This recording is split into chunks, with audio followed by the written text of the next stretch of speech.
Hello. How's it going? Hi. It's Wednesday. I'm Jim. This is Jim on Sports. Um,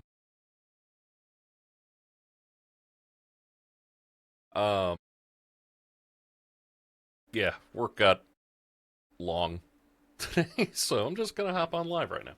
Uh, you know the kind of day where it's just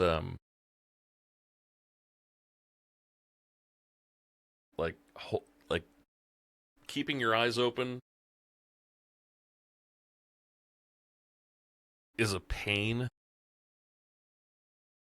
but at the same time, shutting them does not help either.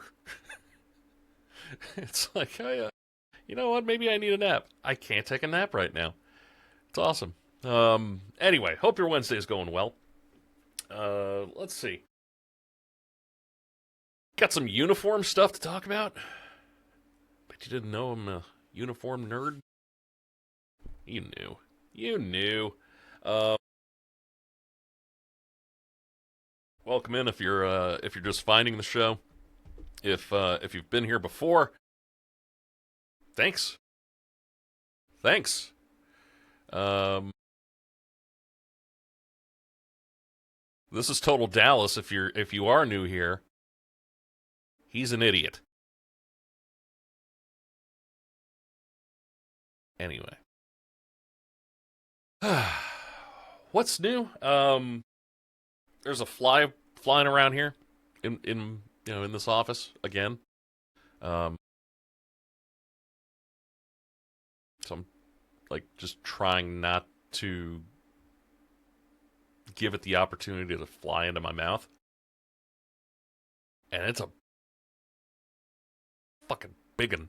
Um, like it's just like a raisin, like a. So anyway, um, yeah, I'm just awkward right now. I'm just awkward, just all awkward. Um, JimOnSports.com, by the way, that's where you can find all the things about the show. Sign up for the newsletter. That's right. This stuff gets sent to you, even. Uh, I'm not going to be happy until I'm just all up in your email. Just, just going to say that right now.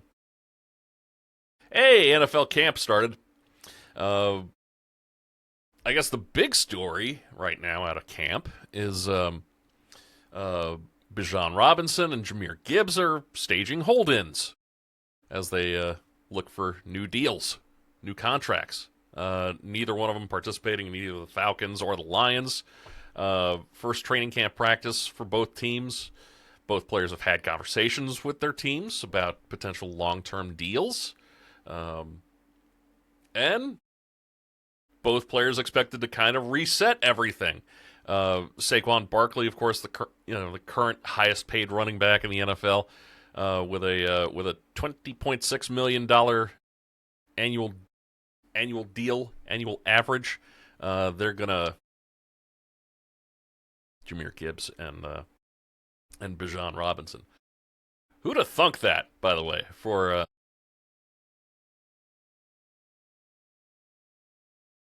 Sonic, or was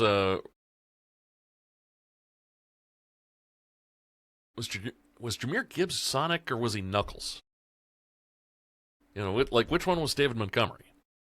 David Montgomery also, now with Houston. Um, couldn't keep that straight. Couldn't keep it straight. Anyway, to be continued on that front because I'm sure something will happen. Either something's going to happen or they're both going to hit free agency, or one of them's going to hit free agency, after the season, and reset things that way. So, Bengals defensive end Shamar Stewart carted off the field, left leg injury. Uh, Never good when they have to bring out the cart. Severity had yet to be determined, even though that after imaging, spotted wearing a protective leg brace on his left leg, was on crutches the the whole bit. Team's first-round pick in 2025 battled injuries last year, got 1 sack in 8 games last year. So, not off to a good start. Couldn't have anything to do with it being Cincinnati, could it? Could it? Carolina Panthers rookie receiver Chris Brazzell II suffered a moderate LCL tear in his left knee. Sidelined for up to 8 weeks. Apparently a non-contact injury, too. He was in a 7-on-7 drill. And, again, no contact, just went down. So, he was competing for the Panthers' wide receiver 3 spot. So, selected 3rd round out of Tennessee. Had missed 2 practices earlier this week as well because of soreness in that knee. So, probably should have done something about it. Tua Tagovailoa, also missing time right now. Surprise. Dealing with a flare-up of an undisclosed injury. Sources say that it's a bad back. Tua being out, Michael Penix being out right now as well. He's still recovering from his injury last year. So the Falcons relying on Cooper Rush to strengthen their quarterback room right now. Cooper Rush. If that's not a sign of just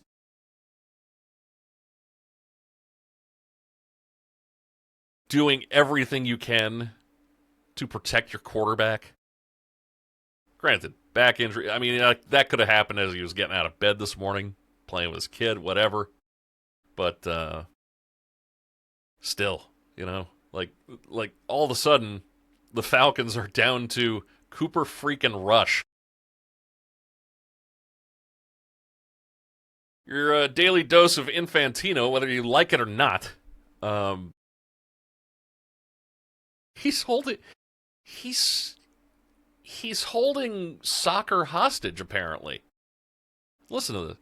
FIFA President Gianni Infantino set a September 19th deadline for the 211 member federations to approve his proposed private investment plan, which would give each association access of up to $40 million in funding. One-time deal. The Times of London first reported the news of the letter to the members. Sources telling ESPN that UEFA is considering options, and they're not exactly, like, hey, everybody, let's jump on board here.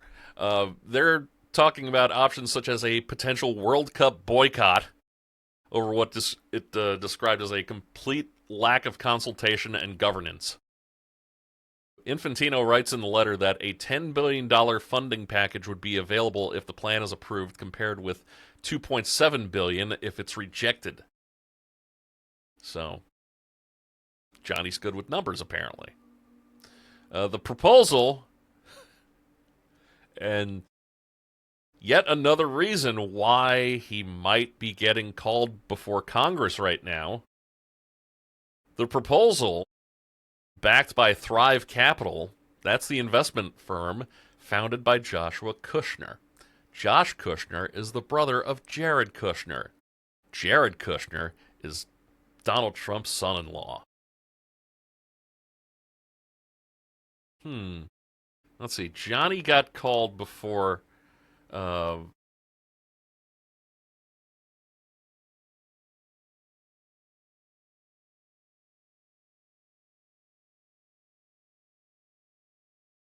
over his dealings with the Trump administration, with the Trump organization, with the White House in general. And then this comes out? Like, after all that.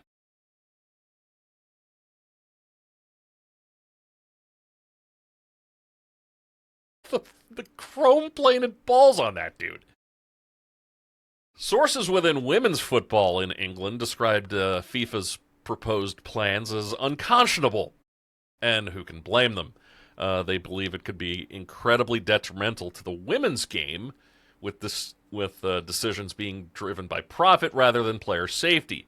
Those same sources saying that even though they understand the necessity of a UEFA boycott to oppose FIFA, they're concerned that women's football could become a pawn in politics. The next Women's World Cup is next year, which means, yeah, FIFA would play the hell out of that card. There's growing concern that boycotting the Women's World Cup will take place to allow negotiations to happen to prevent a boycott of the Men's World Cup. So,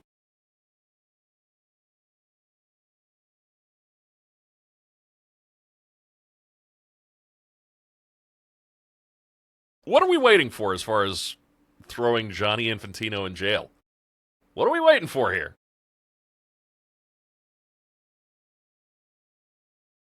Football Association and CONCACAF have both said they are deeply concerned by FIFA's plan to sell stakes in its major competitions. UEFA insisted that the World Cup is not an asset to trade.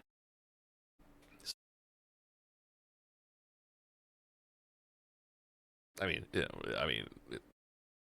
slap your logo in there for $1 billion, sure, but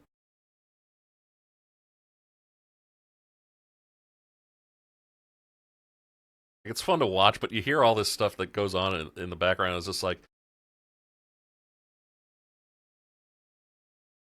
sports stop being fun. Like that's a whole mantra of this of me. You know, sports are fun. This shit ain't fun. I don't need to be talking about Gianni Infantino every damn day. But he's putting it out there for himself. All right. So, uniform news. Let's talk about this. First, the NFL. Josh Allen is telling Bills fans to stop hating the team's new Nickel City alternate uniforms.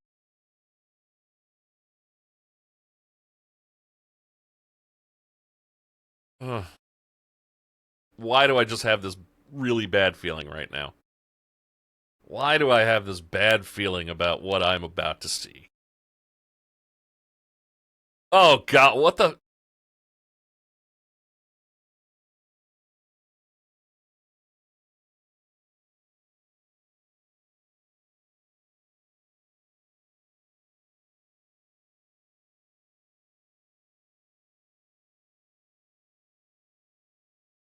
fuck is that?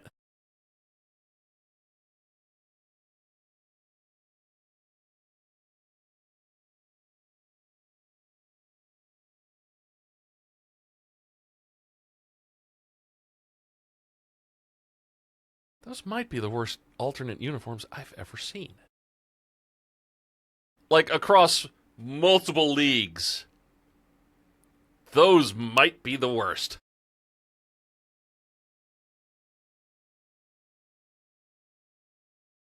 Here's what it all means.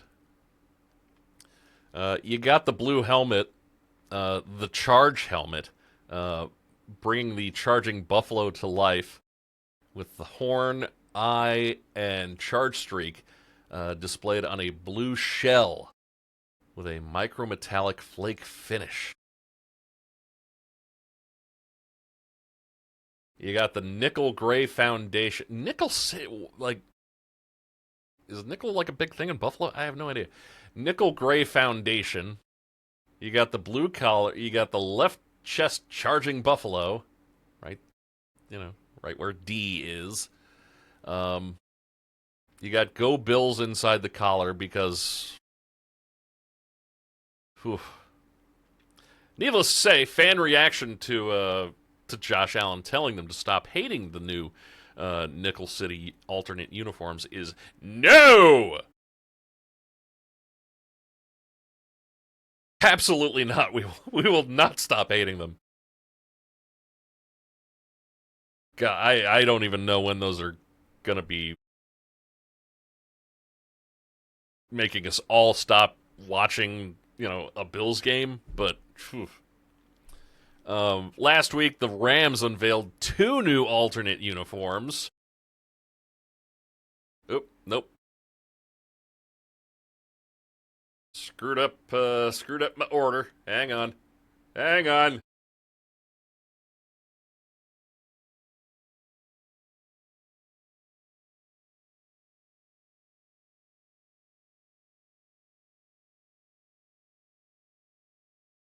Let's go to this. There's that. There we go. There's the Rams. Two. Two sets. There's Matt Stafford. There's Myles Garrett. The fearsome white set mimics the road uniform worn by the fearsome foursome from 1964 to 1972. A new royal blue helmet that features white horns, white jerseys, block numbers, all that. I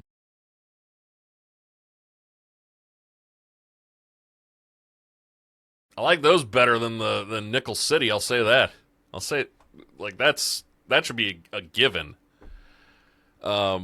It's not a true throwback uniform because the Ram design, the actual Ram, is is their is their mascot PepsiCo. Might as well be. The actual Ram horn is still the modern design. It's not the traditional just one piece. It's the multiple piece Ram horn that they've got going on. So those actually look pretty cool. So those are all white. But like I said, not a true throwback, but it pays homage, which good enough. The yellow ones are the classic Soul uniforms. Those honor the 75th anniversary of the 1951 NFL championship team, which marked their first title in Los Angeles after moving from Cleveland in 1946. FYI, the Rams used to play in Cleveland way back when. Royal blue block numbers, Northwestern stripes. That's what those things on the shoulders are. Same standard royal blue helmet with the horn painted the modern way, but in the same color as the jersey, all that stuff. So again, another homage. So let's see here to the college ranks now. To the college ranks, and you saw this, because I couldn't get my orders right.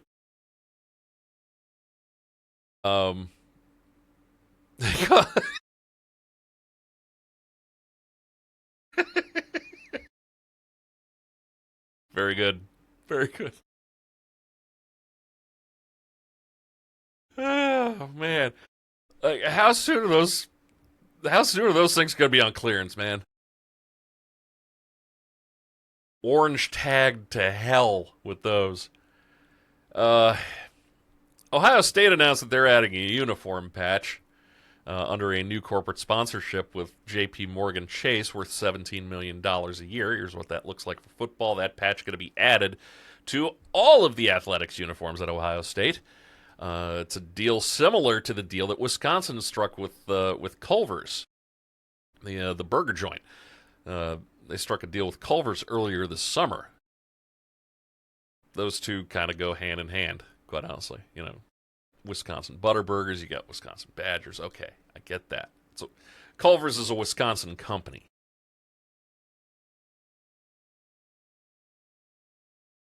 Somebody high up at J.P. Morgan Chase is a big Ohio State fan. That's all that says to me. That's all that says to me.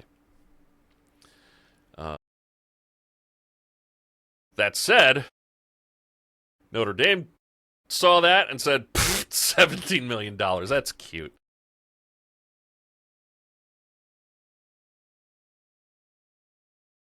They announced a similar deal with SoFi, worth $18 to $20 million a year, believed to be the richest in college sports history. It's the first time a corporate logo will appear as a patch on Notre Dame jerseys. Those will go over on all sports teams' uniforms as well. SoFi will establish a new annual $1.4 million fund.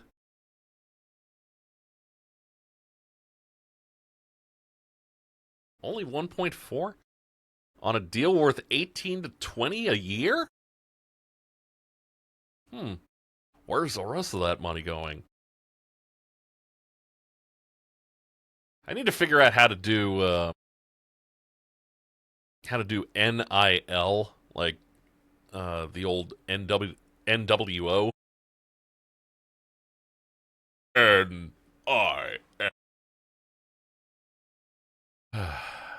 It's to support Notre Dame's Four for Forever campaign, which funds scholarships in 26 sports and supports student athletes through financial education, career development, and other opportunities. All that money just for Ohio State to lose to IU again. Um, and yeah, that too. Like, where's where's where's my shirt patch? You know, where's that deal? It's just the Wild West when it comes to college sports now. You know, like for all the enjoyment that you get, for all the great games that you see in college football, especially in the playoffs. There have been some great college football playoff games, uh, March Madness, all that.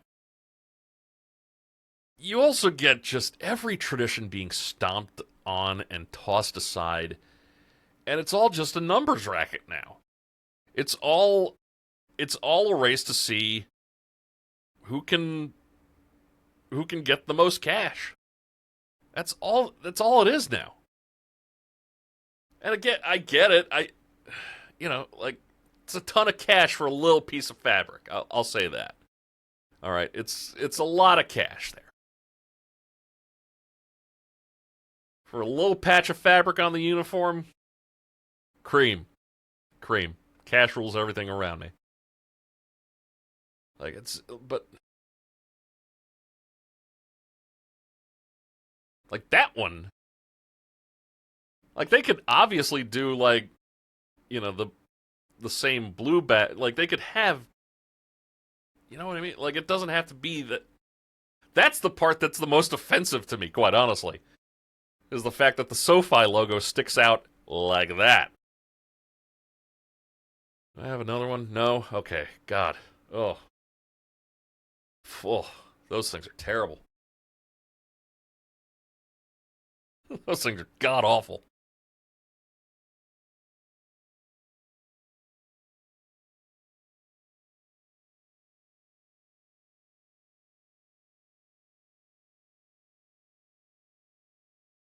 Uniform news being made for not not all the best reason. Still better than the Big 12 having Monster Energy drinks as the conference's title sponsor, though. Like that deal is it labels everything as Monster Energy Big 12 football or Monster Energy Big 12 men's basketball. That that's gross. Like that is an obvious cash grab. Like my god. Like the worst kind of cash grab too. Just awful. Just awful. Right. Got to make sure that the office isn't blowing up or anything or on fire. You know what's crazy about that? Like just about all those all those patches and whatnot, and say what you will about the NFL. I mean, they're coming out with God like alternate uniforms for damn near every team. Um, but at least, with the exception of the Nike swoosh, they're not getting polluted with corporate sponsor patches. You see them now in baseball. You see them now in the NBA. Are they on the NHL? I know, like the NHL has like helmet sponsors. You don't see a SoFi logo on the Rams jerseys. You don't see, um, a Bigelow T on the Giants jerseys. works, I guess, Um, like they're the sure they have them on the practice jerseys, but that's the practice jersey we're talking about. Just the Nike swoosh, and that's warranted at least because like Nike's giving them like they're providing the equipment essentially. They're um, providing the uniforms. Okay, yeah, you get to put your logo on that then. Okay, that good, but like that. All right, when we used to just cry about the Nike swoosh being all over the NFL, like that's considered tame and probably even a little bit stodgy now.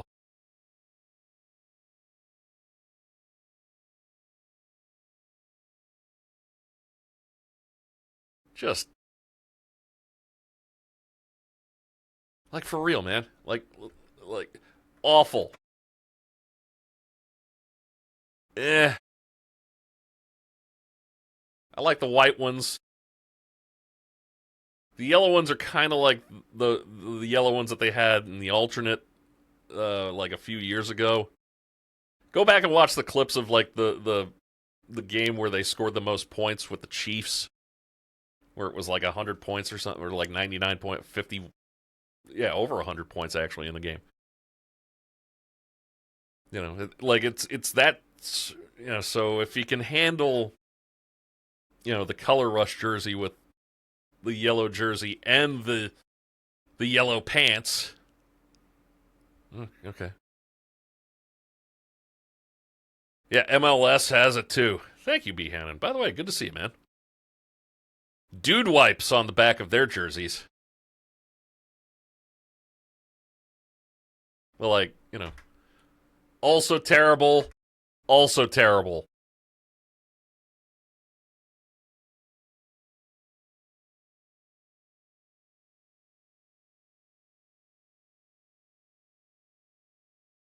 Um, I'm going to need people to buy them first. And also, I'm going to need to sell them first. That's the real first step. Make them, then sell them, then people buy them. It's like how the underwear gnomes, it's how they eventually profit. Step one, steal underwear. Step two, step three, profit.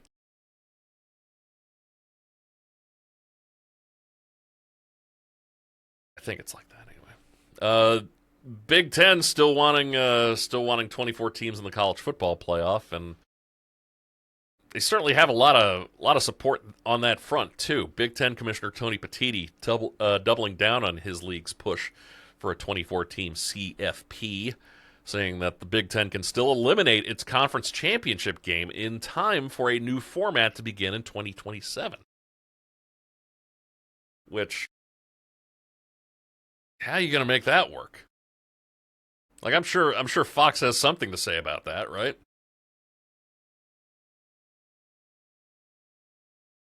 There's some things you have to unwind. There's no doubt about that, Petiti said about the Big Ten's TV contract with Fox to broadcast its title game. I think we're committed to doing that. But is Fox willing to listen? Or are they going to say, no, do the damn championship game? If the CFP format is going to expand in time for the 2027 season, the SEC and Big Ten need to agree on it because they've got the bulk of the control over the future format. That said, the Monster Energy Big 12, the ACC, and Notre Dame have all expressed support for a 24-team field. SEC still remains partial to a 16-team field until more information is provided to make an informed decision. Because, there's not enough info out there about, the pros and cons of each format. Right?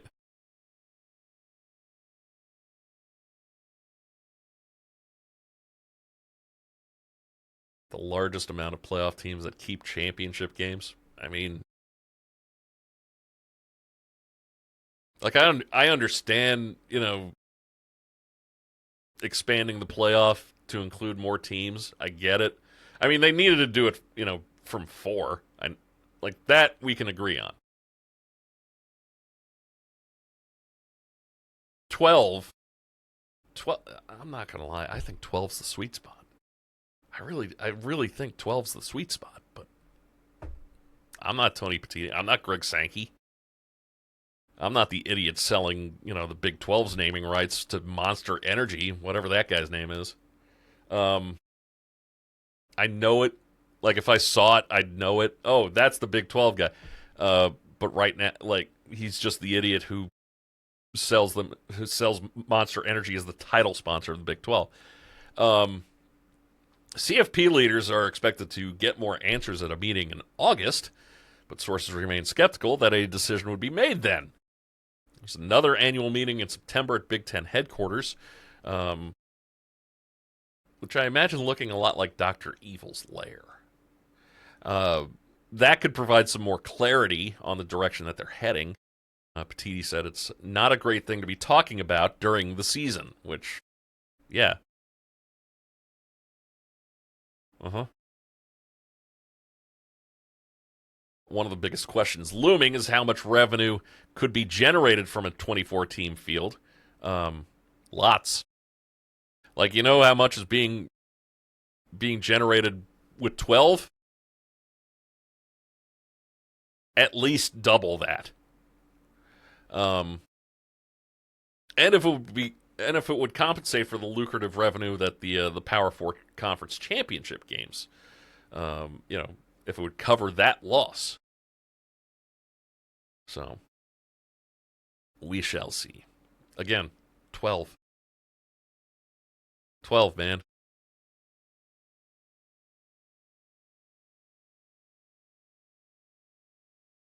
I mean, that's only one higher seeded team has made it out of the second round so far. Only one.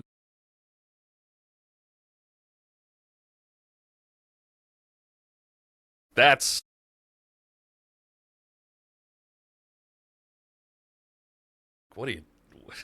what do you do? Um, that said, it just makes it so much more fun to watch, man. Like it was. Dare I say, it was actually kind of fun watching Miami go into College Station and beat A&M. It was fun watching Ole Miss beat Georgia. You know, that was really fun.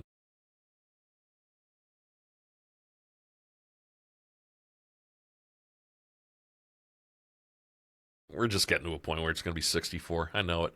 Um, Draymond re-upping with the Dubs for 27.7 million dollars.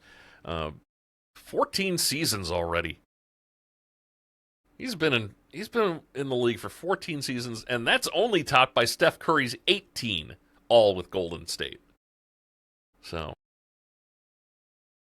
there's that. And some positive news, I guess, out of a terrible situation, but some positive news.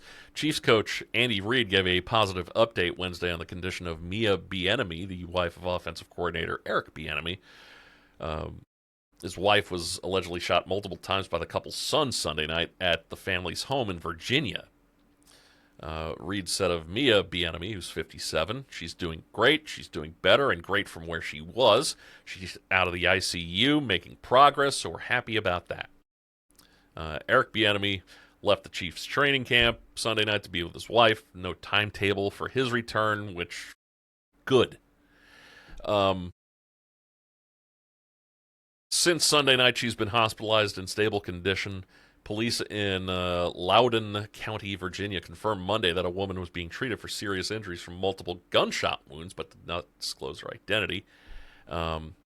Sources told ESPN that Mia Bieniemy was shot in the chest and arm. Elijah Zion Bieniemy was arrested, charged with malicious wounding, use of a firearm in commission of a felony, and discharge of a firearm inside of a dwelling, according to the sheriff's office.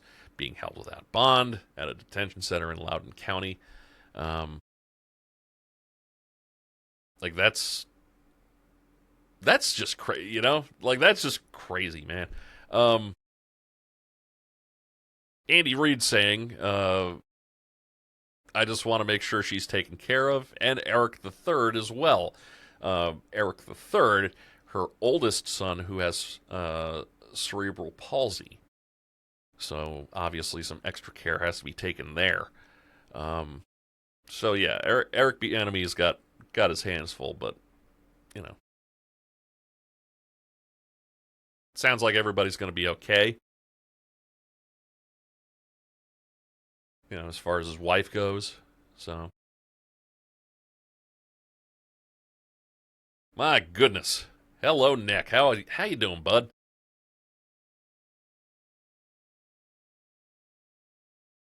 Gonna get canceled bad mouthing A&M.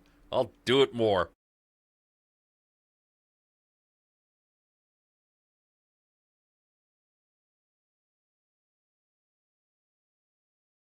Guess what day it is today? What?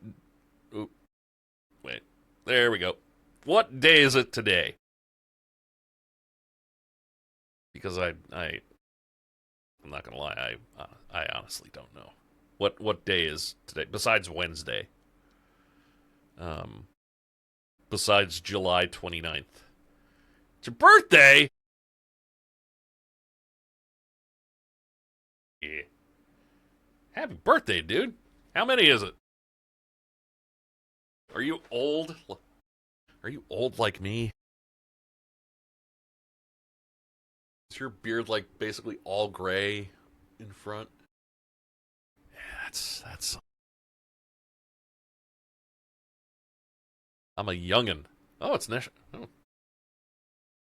Hot Wings Day too. Hot wings always sound good, man. Um, I'm a youngin. Well, God love you for it. So a youngin with taste. Here's the here's the good taste, sir.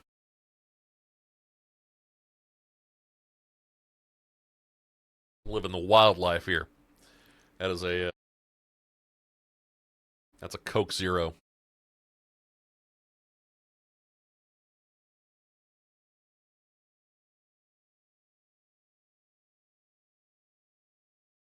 God, you go to the emergency room once because you're having pain in your chest and it just winds up being acid reflux. Um, but oh, you gotta lose weight. You know, best way to do it: cut some sugar out.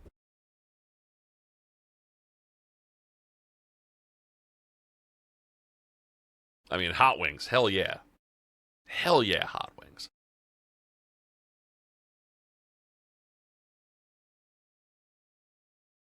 Um, Mets not only won on your birthday, they won a series.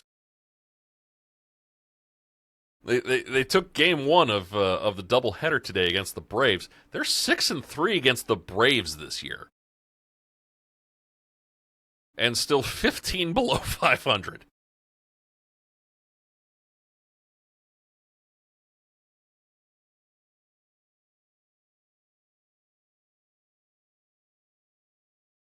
They've won three in a row, which I think is for like the first time I think since April. I saw was it ESPN article talking about it? ESPN summary talking about it. I don't have the recap up. Okay, here we go. Third straight win. Their longest streak since a four-game run from May 27th through the 31st. Good God! 46 and 60. Oh, 16 games below 500. Good. Good. Uh, Jesus. AJ Ewing had two stolen bases, second two-steal game of the season for Ewing, who's the first Mets rookie with multiple two-steal games since Darryl Strawberry in 1983. Devin Williams didn't implode. Tossed a one-hit ninth for his 15th save of the season.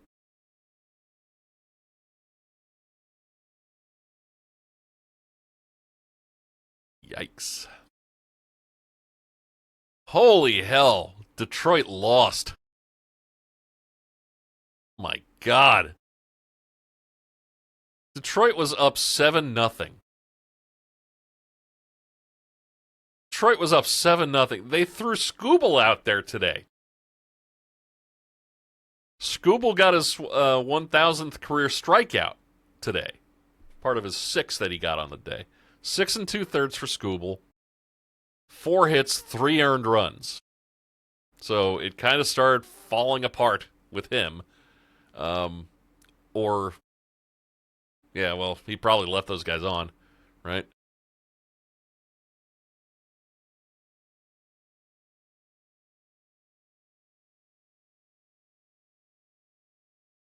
12 innings. They were up 7-0. They lose 10-9 to Baltimore. Woof.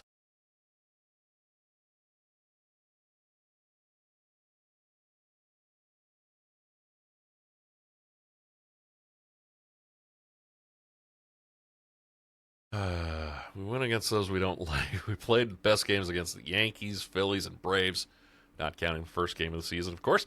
But yeah, it's all those other teams that they play like crap against, like the NL Central or Miami. Something about the frickin' Marlins, man, and the Mets. Aggravating. The Marlins are strewn about the Mets' history in not great ways. How many seasons have the Marlins personally ended a Mets season now in like the last 20 years or so? I think it's 3. Which, if you think about that, one team doing that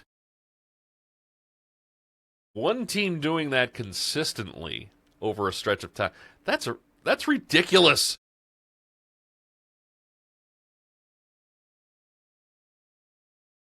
Sorry, I was talking to my aunt. Nothing. Um, yeah, they could play the Yankees, Phillies, and Braves all day. You know, although the Phillies, um, that last series was a bit rough.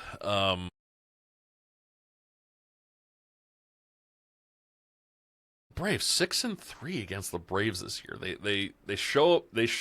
Showed up against the Yankees this year. Played them tough at least, which at this point is more than you can ask for. Uh,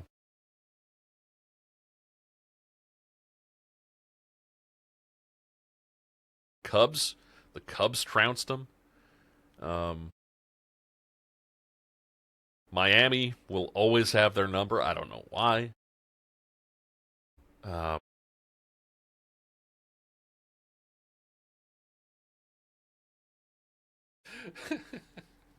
I remember when the Braves were the best team in the Major League Baseball. We came in and beat them, like today. What's Atlanta's record right now? Where are they sitting? 62-45, which is it's up there. It's back behind the Dodgers and the Brewers for best in the National League.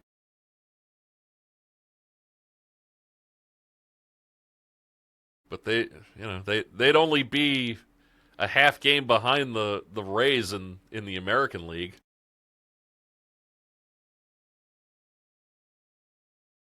What is it with the American? Okay, so you got the Rays and the Yankees. That's okay. All right, that's fine. That's kind of expected a little bit. The White Sox are leading the Central. No White Sox fan that I know had that on their scorecard. Not a one. And if any of them say that they did, I will call you a liar.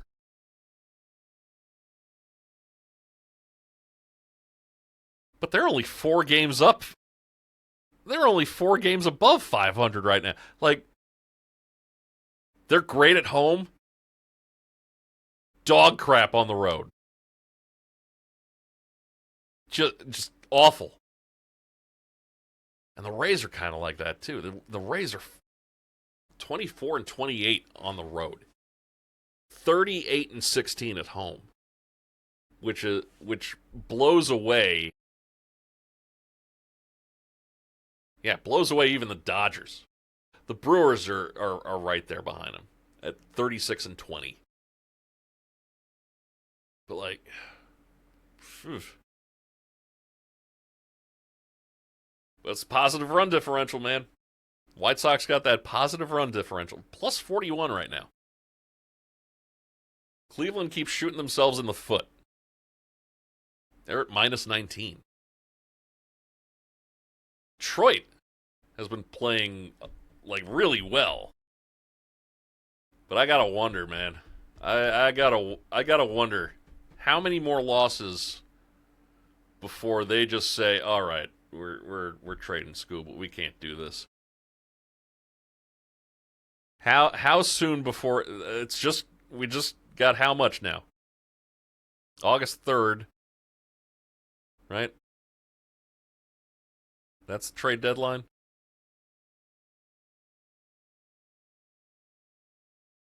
Third or fourth, you know. Third. Monday at 6 p.m. Like, how soon and how many more losses can the Tigers take before they trade Scooble? And does a team like the Mets like go? I don't think the Mets have the capital for it.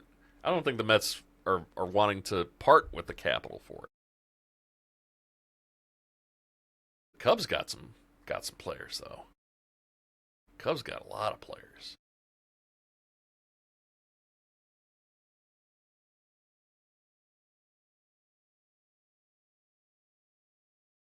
Like I could see those two. I could see those two working at something. Because seriously, like the Cubs farm system is stacked. Stacked right now. So anyway, yeah, the Mets just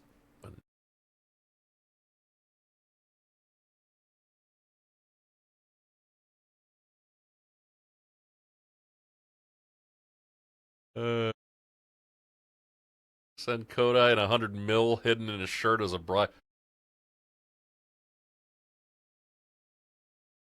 I'm down for that.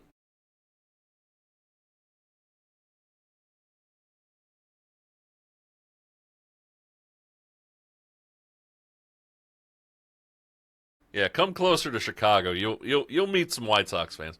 I know a lot of White Sox fans actually. Like there's a lot around here. A lot of like a lot around South Bend. So I'm not gonna lie. I have a better time at the rate. I have a better time there than I do at Wrigley Field. You know, like they've put a lot into Wrigley Field, you know, to make it nice and updated and all that stuff. And the rate has fireworks, man. The rate has fireworks. Has the exploding scoreboard.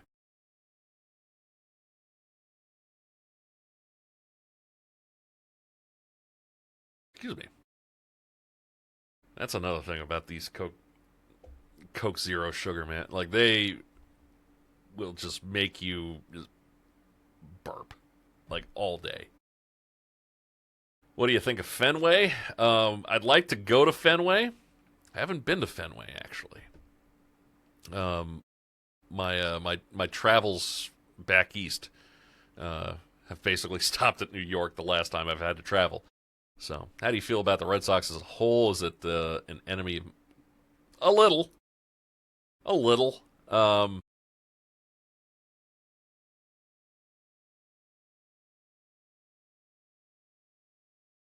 The Red Sox right now are just a massive disappointment. Like they've been doing that rebuild, player wise, roster wise. They've been doing a rebuild, and this was supposed to be the year where it all paid off. And you got Crochet, top flight, top flight starting pitcher. Didn't they win 15 straight? Yeah, but they should have been. They should be where the Rays are. I mean, 15 in a row is great. 15 in a row is great, and it takes some talent to be able to do that.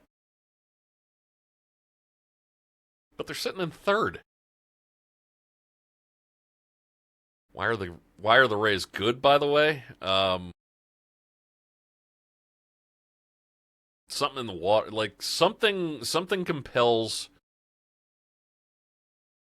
um, the coaching staff for that team to just be able to coach the hell out of that team. And there's some good pieces on that team. They may not pay a whole heck of a lot for him.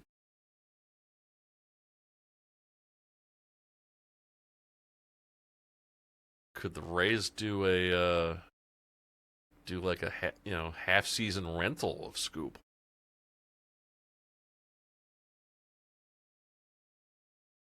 That would be interesting. Caminero, he's fantastic. Um, and honestly, I think it all kind of centers around him, really. Yeah, Junior Caminero, hell of a good infielder. Great hitter too. Cedric Mullins got hooked up to the rejuvenation machine. Yandy Diaz has been playing lights out too, hitting the balls really well. And then pitching. They get it done with pitching. If there's one thing that Tampa always seems to have, it's pitching. Heard enough. Add loans to baseball. It,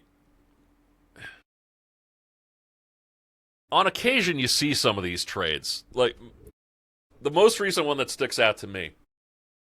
It was the one back in what was it? 2016. All right, Cubs, making their run. They decide to go all in. They acquire Aroldis Chapman from the Yankees, and he shores up, gives them a top flight closer. Crazy that Chapman is still in the game, by the way. Still throwing like he does. And then the offseason comes around, and he re-signs with the Yankees. And then what kind of wound up working out is that, like, the top prospect from that trade that the Yankees got eventually wound his way back to to the Cubs organization. Like, through... Is that a deal? Is it a loan? I don't know. Conspiracy. But, it happens, kind of on a, wink, wink, nudge, nudge type of deal. But hell, like English soccer, do loans like that, loan a player. That's such a crazy concept here. Loan a player. European basketball has loan. Yeah, like sports in Europe. Just loaning players to each other.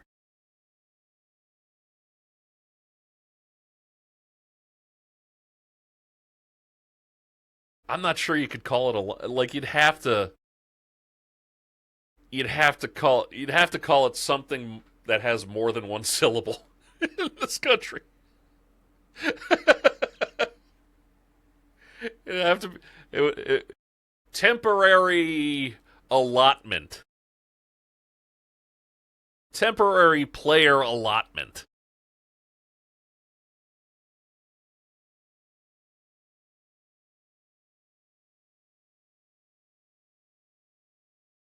So I may I may have just fixed this. Loans usually work as farm systems. Send them to another league, either different country or lower league to get better. Yeah, yeah. Um,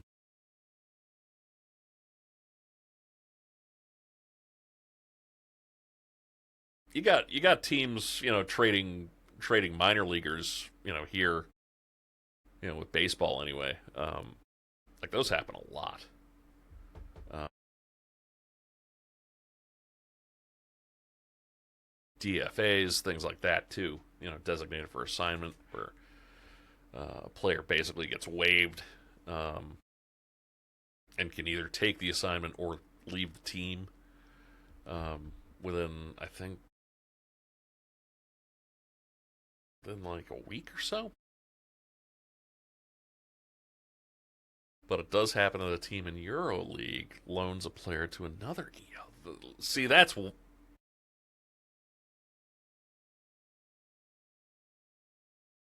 gets crazy to me. You know,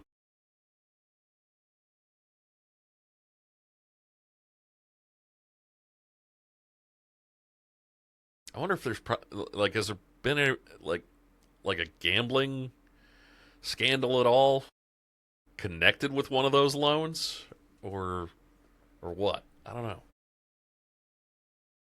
Oh, who the hell keeps blowing up my phone?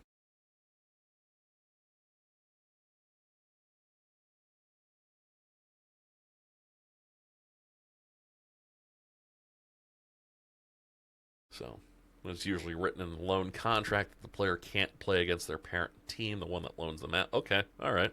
Well, that makes sense. That makes sense at least.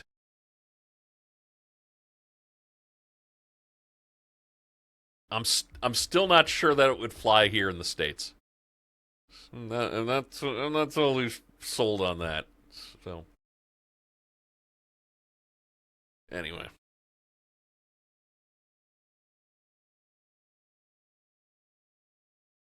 oh, I think that kind of does it for me.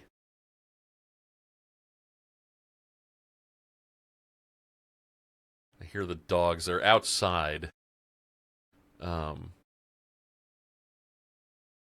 and I also have occasionally heard my wife go, "Hey, Stella, shut up." So I think I may need to help out. Probably wouldn't be a terrible thing to do. Anyway, jimonsports.com. Sign up for the newsletter. Get everything basically sent to you. Look for clips. Podcast should be there shortly. If you missed it, if you came in the middle of it, if you missed anything, if you walked away, you get to hear that again. Um, so, European baseball is on. Not going to watch when they want $8 from me. European baseball.